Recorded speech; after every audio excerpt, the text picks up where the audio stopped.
ಮಂದಿರದಲ್ಲಿ ಇಷ್ಟೆಲ್ಲ ಅವ್ಯವಹಾರಗಳು ನಡೀತಾ ಇವೆ ಅನ್ನುವಂಥದ್ದು ಗೊತ್ತಾಗಿದ್ದು ಹೇಗೆ? ರಾಮ ಮಂದಿರ ದೇಣಿಗೆ ಕಳುವು ಬೆಳಕಿಗೆ ಬಂದಿದ್ದು ಹೇಗೆ ಅನ್ನುವಂಥದ್ರ ಬಗ್ಗೆ ವಿಸ್ತೃತವಾಗಿ ನಿಮಗೆ ಮಾಹಿತಿಯನ್ನು ನೀಡ್ತೀವಿ. TV9 ನಲ್ಲಿ ದೇಣಿಗೆ ಹಗರಣದ ಎಕ್ಸ್ಕ್ಲೂಸಿವ್ ಮಾಹಿತಿ. ಜೂನ್ 7ನೇ ತಾರೀಕು ಅಖಿಲೇಶ್ ಯಾದವ್ ಆರೋಪವನ್ನ ಮಾಡ್ತಾರೆ. ದೇಣಿಗೆ ಸಂಗ್ರಹ ಮತ್ತು ನಿರ್ವಹಣೆಯಲ್ಲಿ ಅಕ್ರಮ ಆಗಿದೆ ಅನ್ನುವಂಥದ್ರ ಬಗ್ಗೆ ಆರೋಪ ಮಾಡ್ತಾರೆ. ಜೂನ್ 13ನೇ ತಾರೀಕು ಈ ಆರೋಪಕ್ಕೆ ತೀವ್ರ ಸ್ವರೂಪ ಸಿಗುತ್ತೆ. ಈ ಪ್ರಕರಣ ತೀವ್ರ ಸ್ವರೂಪಕ್ಕೆ ತಿರುಗುತ್ತೆ. ಸಾರ್ವಜನಿಕರಲ್ಲಿ ಸಾಕಷ್ಟು ಗೊಂದಲ ಮತ್ತೆ ಅನುಮಾನಕ್ಕೆ ಎಡೆ ಮಾಡಿಕೊಡುತ್ತೆ. ಅನುಮಾನ ಗೊಂದಲಕ್ಕೆ ಬ್ರೇಕ್ ಹಾಕೋದಕ್ಕೆ ಟ್ರಸ್ಟ್ ಮುಂದಾಗತ್ತೆ. ಶ್ರೀರಾಮ ಜನ್ಮಭೂಮಿ ತೀರ್ಥಕ್ಷೇತ್ರ ಟ್ರಸ್ಟ್ನಿಂದ ಒಂದು ಪತ್ರ ಬರೆಯಲಾಗುತ್ತೆ ಉತ್ತರ ಪ್ರದೇಶ ಸರ್ಕಾರಕ್ಕೆ ಪತ್ರ ಬರೆದು ಈ ರೀತಿಯಾಗಿ ಗೊಂದಲಗಳು ಸೃಷ್ಟಿಯಾಗಿವೆ. ಅಯೋಧ್ಯೆ ರಾಮ ಮಂದಿರದಲ್ಲಿ ಕಳ್ಳತನ ನಡೆದಿದೆ ಅನ್ನುವಂಥದ್ರ ಬಗ್ಗೆ ಆರೋಪಗಳು ಕೇಳಿ ಬರ್ತಾ ಇವೆ. ಸೊ ಹಾಗಾಗಿ ಇದಕ್ಕೊಂದು SIT ಫಾರ್ಮ್ ಆಗಬೇಕು, ವಿಸ್ತೃತ ತನಿಖೆ ಆಗಬೇಕು ಅಂತ ಹೇಳಿ ಸ್ವತಃ ಈ ರಾಮ ಜನ್ಮಭೂಮಿ ತೀರ್ಥಕ್ಷೇತ್ರ ಟ್ರಸ್ಟ್ನಿಂದಲೇ ಬರೆಯುವಂಥ ಪತ್ರ ಇದು. ಉತ್ತರ ಪ್ರದೇಶ ಸರ್ಕಾರಕ್ಕೆ ಪತ್ರ ಬರೀತಾರೆ. ಆಗ ಜೂನ್ 13ನೇ ತಾರೀಕು SIT ಫಾರ್ಮ್ ಆಗುತ್ತೆ. SIT ಫಾರ್ಮ್ ಮಾಡೋದಕ್ಕೆ CM ಯೋಗಿ ಆದಿತ್ಯನಾಥ್ ಅವರು ಆದೇಶವನ್ನು ನೀಡ್ತಾರೆ. ಅದಾದ ಮೇಲೆ 3 ಸದಸ್ಯರನ್ನು ಒಳಗೊಂಡಂಥ ಒಂದು SITಯನ್ನು ಯೋಗಿ ಆದಿತ್ಯನಾಥ್ ಅವರು ರಚಿಸ್ತಾರೆ.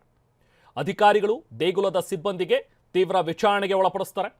ಜೂನ್ 23ನೇ ತಾರೀಕು ಅಂದರೆ ಅಲ್ಲಿಂದ 10 ದಿನ ಪ್ರಾಥಮಿಕ ವರದಿಯನ್ನು SIT ಸಲ್ಲಿಸಿತು.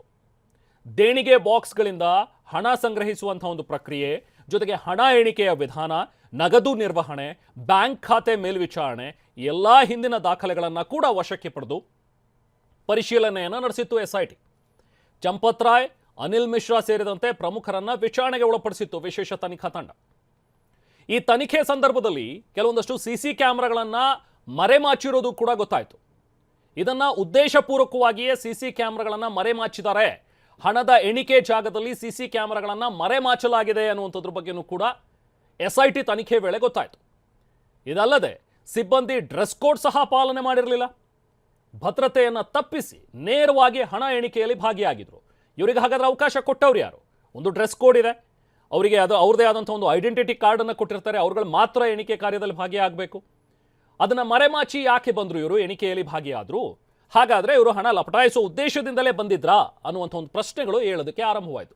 ಸೊ ಹಣ ಎಣಿಕೆ ಪ್ರಕ್ರಿಯೆಯಲ್ಲಿ ಭಾಗಿಯಾಗಿದ್ದವರ ಗುರುತು, ಆರೋಪಿಗಳನ್ನು ಗುರುತಿಸಿದಂಥ ವಿಶೇಷ ತನಿಖಾ ತಂಡ SIT ಶಿಫಾರಸಿನ ಮೇಲೆ ಜೂನ್ 25ನೇ ತಾರೀಕು ಒಂದು ದೂರು ದಾಖಲಾಗುತ್ತೆ.